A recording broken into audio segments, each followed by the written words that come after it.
Get to know Dr. Denise Mose, the incredible author of Blind Faith, My Life-Changing Journey in China. I'm excited to welcome Dr. Denise Mose to the Chandria Show. Thanks for being here today. Thank you for having me. I appreciate it. Good to be here.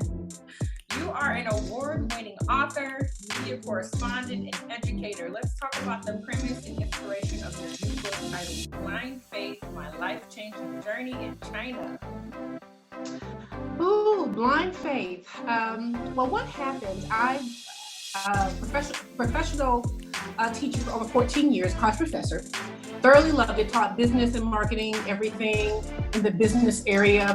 And just got to a point where I'm like, you know what, I kind of want to do more.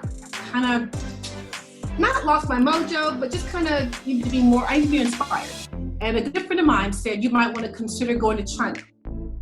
And I said, China,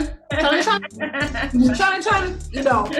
And she had a great program through President Obama at the time, because this was 2014, 2015. So, and I knew she had flown teachers to China and abroad, to Thailand, Dubai, and they loved the experience. So I said, well, let me just see. So long story short, I did the Skype meeting with her colleague, and he said, when can you come to China? And in about 71 days, I was there. Wow, so it was a quick decision, huh? It was quick because, you know, one, I'm single, I'm not married, I have no children. So it's just me. And so I sold my condo, I gave my things away, and just said, you know what, this could be the best thing I've ever done, or the craziest thing I've ever done. And it turned out to be both, and it was wonderful. So I just said, you know what, life is too short, let's go for it. It was a drastic change I needed, complete different environment, and it was wonderful. Walk me through your experience from life as an educator to moving cross-continent. Where were you in life prior to that day one, before you made the move to China 71 days later? What was life like? Life was great. I mean, I was not in fear of losing anything. I just got to a point where I was kind of bored. I had taught for 14 years as a college professor. I was a professional writer. I'd written 3 books by that point. I was traveling, doing a lot of correspondence with celebrities, covering New York Fashion Week and the Kentucky Derby and all these great things. So things were great. Wasn't anything bad happening. I just was like, I'm regressing and not progressing. Okay. So life was great. Life was good. My sister had my niece, Madison, who was 5 at the time. My parents were great. So it wasn't anything bad happening. So I just got to a point where I just needed something more. So nothing was crazy going on in my life. So life was good, life was great. You just took advantage of an incredible experience, it sounds Absolutely. Like. Absolutely, with both feet. So what did it take for you to mentally make such a bold leap, and why Asia? I said to myself, I wanted something different, and I didn't know what that was. And then when Nushelle presented traveling abroad and being a foreign professor, she said that's just a great asset to have as an American, to travel abroad, to live. She said, Denise, you're not married, you don't have any kids, so why not do this?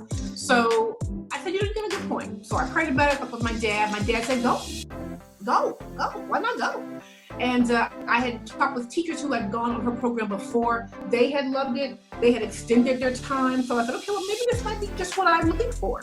So it wasn't that difficult to sell my condo. It was not that difficult to get rid of just things. I realized then that they're just things: clothes, blankets, furniture. They're just things. I can get. So it wasn't it wasn't a lot of mental preparation for you. Like, I'm committed to doing this. It's not far-fetched. I have my family support. Sounds like a great opportunity, and I'm going to take it. Exactly. What got me though was when I got to the Chinese consulate in Duluth, Georgia, and they said your flight will be. And that's when I said, oh, wait a minute, we're doing this. We're doing real at that moment. Okay. Because you go through the motions. Okay, get the visa. I already had a passport. Okay, what's the flight? Okay, fine. But then when she said, here is your visa to China, because you can't just go to China. It's like Nepal. You can't just go to Nepal to Tibet. You have to have permission from the continent and then the country. So that was a bit overwhelming for me as well, because I had to interview with the consulate of China in Georgia to be approved to go for this year abroad. So that was cool. I knew my education was sound, my background was sound, but they had to still approve me. And at this point, I had my condo up for sale, so I'm like, wait a minute, this has to work.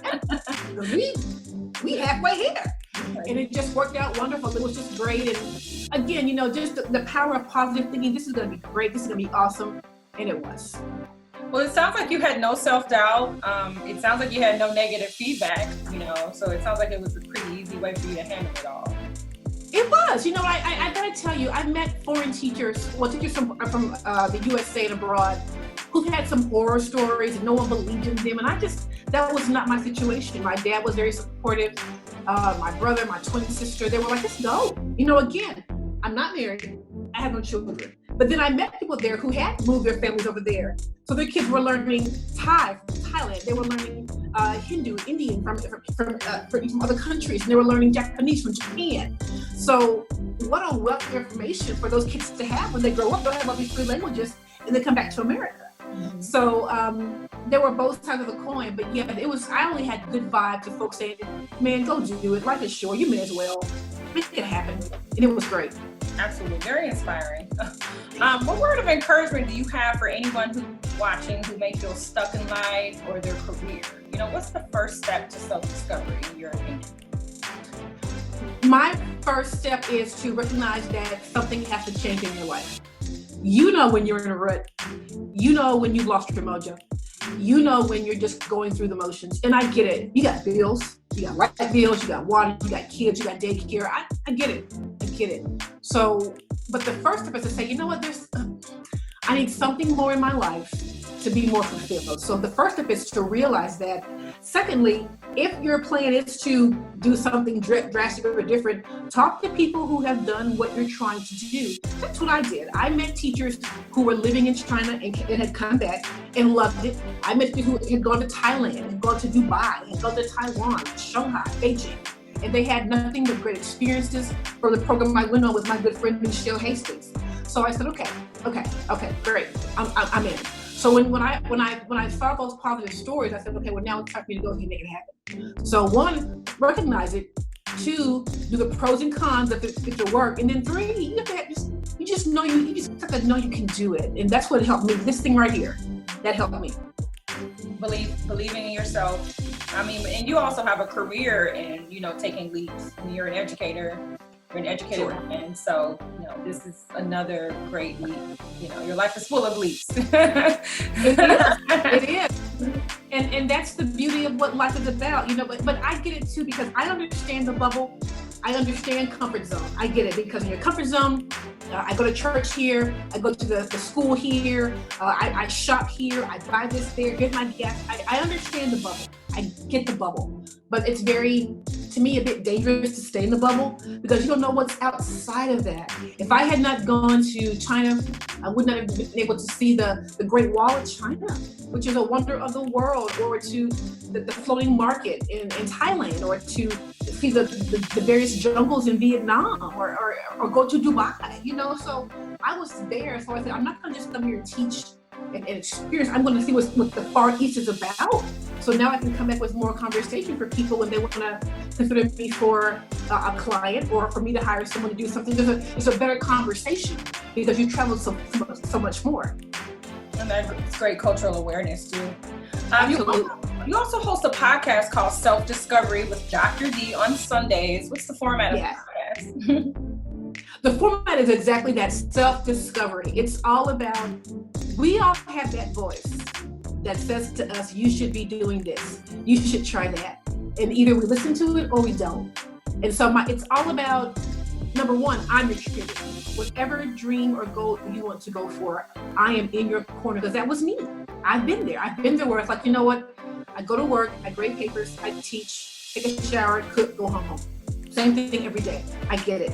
And for me, it came to a point where I'm like, I just couldn't do that anymore. I couldn't get over the routine. So that's what I did. So it's all about that voice that's talking to you. Listen to that voice. Make a plan. Do a 6-month plan. If I were to try this, what could happen? Right. Weigh the options, the good, the bad, and then just go. If you don't go, you will never know. So it's all about discovering yourself, and you can discover yourself at any time. I'll be 48 on Wednesday, and I cannot wait. Happy 47 birthday. 47 was great. I cannot wait to see what 48 will do. I hope 48 blows my mind, because every day, you know, this with this pandemic, we're being reminded that every day is a gift. So if we don't go for it, or at least try, then we'll just never know. Just never know. The principles that you talk about in your podcast, do they directly tie into your book, Blind Faith? Do you use principles from the book or topics from the book? Absolutely. I say in my workbook, in my book called Blind Faith, about having a vision board and knowing that there are certain things on your vision board that might be unattainable, but put them on there anyway, because that's what life is about. There are people who've come from nothing and made it to the top of their area. So if they can do it, why can't we? So it completely ties in. Dropping everything and going to China is blind faith, because I didn't know anyone there. I had no friends there. I had no family there. I knew my interpreter and the president of the school. That's it. And China is just shy of 2 billion people, you know, so it's all about that. It's all about immersing yourself in something completely foreign to you and thriving anyway. Well, that's definitely an inspiration to myself and anyone out there who is, you know, looking to take giant leaps in their own lives. I want to thank you for your time today. If anyone is interested in your book, Blind Faith, or following your journey online, what's the best way to contact you? The best way is to go to my website, which is www.drdenisemose.com. You can always Google me. That's a great way too. But the best way is my website. My email is there. The book is there. My workbook is there. My story is there. And some pictures from China and all my other travels. What about your social media? Social media is, thank you. Social media. Instagram is Denise Mose. Twitter is Denise Mose. Facebook is Denise Mose. It's all the same. So Twitter, Instagram, Facebook, all the same. Yes. Fantastic. Well, thank you so much for taking LinkedIn. Okay. And LinkedIn. Can't forget LinkedIn. Yeah, but thank you so much for taking the time to be on the Chandria Show today. I really appreciate it.